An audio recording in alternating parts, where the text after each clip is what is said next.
Joining us now in our MSNBC studio to talk about what we're going to be seeing tomorrow is Philip Nellman. He is advertising expert and the author of Startup Marketing and Branding. What do you think? Lots of patriotism. Are we going to have the funny bone stuff too, or? Yeah, I think we're going to have a combination of warm and fuzzy and funny, because all of those provide escapist fantasy, and that's what we need today. Well, the White House hasn't released those two commercials, but Budweiser, we're told, is going to do a very patriotic thing. You know, they've got the Clydesdales. They do that every year. Right. You think that's going to be a big hit? I think it's going to be a big hit. We don't know what the White House is releasing. We know the content a little bit. I think Budweiser is taking a less frivolous look at their advertising this year, which makes sense. Yeah, but the White House certainly isn't going to have any kind of frivolous content. No, they're going to be very serious. They're going to use the 9/11 tragedy to fight the drug abuse program in this country, which is a very smart move politically and socially. And we should note Budweiser, the biggest spender this time. They've got, what, 10 commercials? They have 5 minutes of commercial time, the average being somewhere around 2 million a 30-second spot. All right, let's take a look at some of the clips we've got from these commercials, because they are great. The first one, let's go to Britney, shall we? I mean, she's hot right now. Yeah, Britney and Pepsi, let's see what it looks like. Okay. You hear something new at fountains today. People who think young say, Pepsi, please. The lively crowd today agrees. Those who think young say, Pepsi, please. For those who think young, come alive. Come alive. You're in the Pepsi generation. You're in the Pepsi generation. You're in the Pepsi generation. Taste that beats the others call. Pepsi pours it on. Pepsi's got that special taste created for the cold.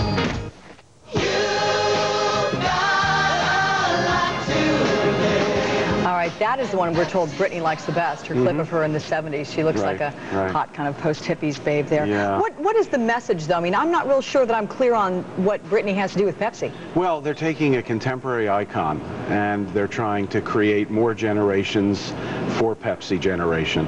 And by using her as a Mary Tyler Moore figure right on up to more contemporary times, they're looking to broaden their perspective in terms of the audience who buys Pepsi. Now, Philip, didn't Coca-Cola do that as well when they did a retrospective? It was about a year ago or so. Yeah, they did, and Pepsi is looking at the success of that and pushing their brand.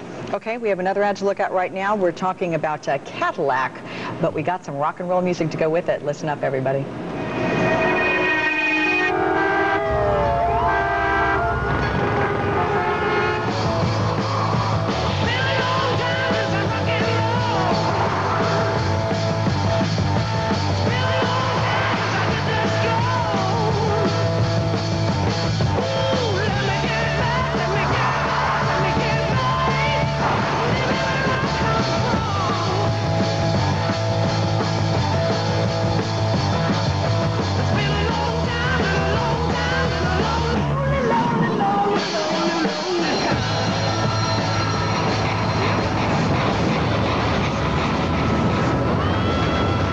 The legendary bloodline is about to boil.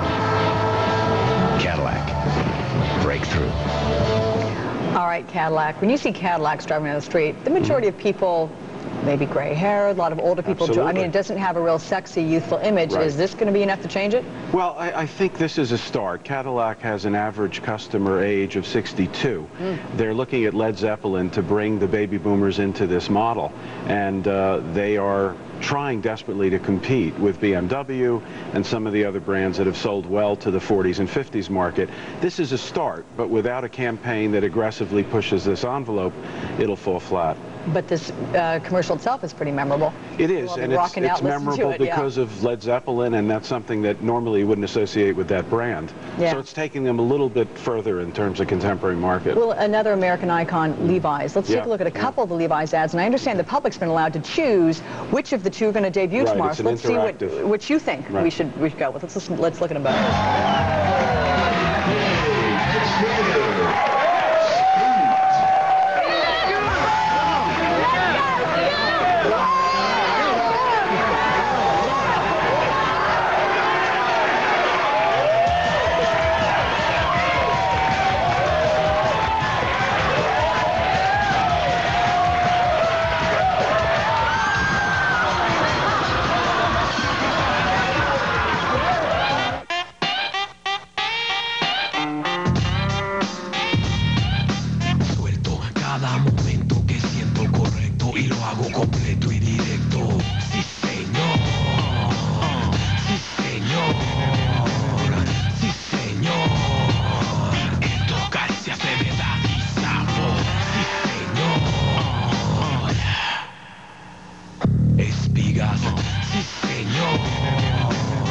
All right, both of them good ads. Right. They're appealing, we were just talking during the commercials themselves, they're appealing to whom right now, because they're a little bit in trouble? They are. They've been having a difficult time recapturing the young market.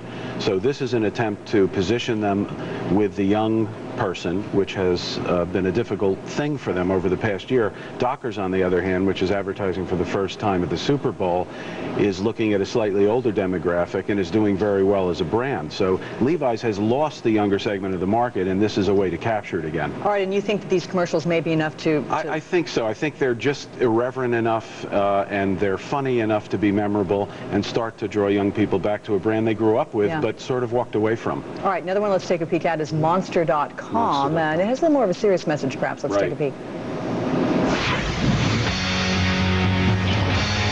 Take away the cameras, take away the crowds, take away the medals and the clock, the other athletes and the judges, and what do you have left? A really fit guy who needs a job. Monster is proud to find great jobs for our U.S. Olympians and millions of other Americans. Look at that, making something interesting out of unemployment, right? That was the message there. Right. Well, you have a patriotic spirit. You have one of the only internet advertisers this year. We lost all of them from last year in terms of Super Bowl. And they're using this venue to tie their service to the patriotic theme. And they're talking about the Olympics, they're talking about our economy, they're talking about the hopefulness of what they offer as a service. And ad revenues from the game, how do they compare to the ones before? They're down. Fox... Which is reflective of the whole advertising industry, is that why? Well, it is. Media expenditures are way down. Fox is selling advertising on the Super Bowl at or below last year's rates, and as of Wednesday, the understanding is there were 2 30-second commercials unsold. Now, that may have changed since Wednesday.